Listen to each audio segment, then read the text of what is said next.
This is a tomato, a simple fruit, yes, technically a fruit, that holds the flavor of summer in every bite. But behind its sweet, tangy taste lies a plant that demands just the right kind of care to truly thrive. Tomatoes start out delicate, much like this seedling. They need warmth, not just a little, but consistently above 60 degrees Fahrenheit. And they absolutely love the sun.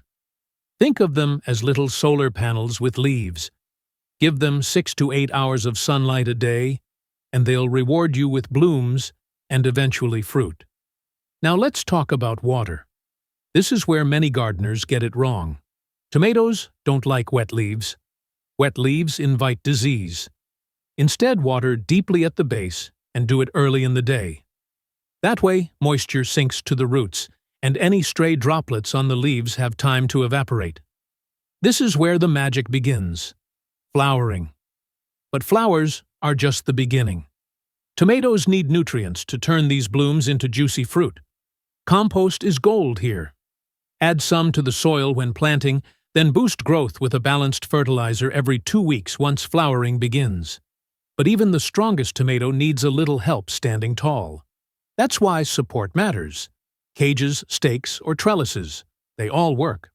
Supporting your tomato early helps prevent broken stems, and it keeps the fruit off the ground where pests like to party. And then there's pruning. This is often overlooked, but it's vital. Those little shoots that grow between the main stem and a branch, those are called suckers.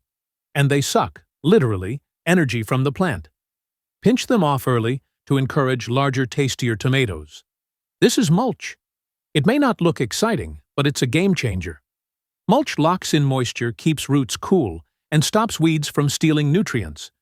Plus, it reduces soil splash, a hidden enemy that spreads disease.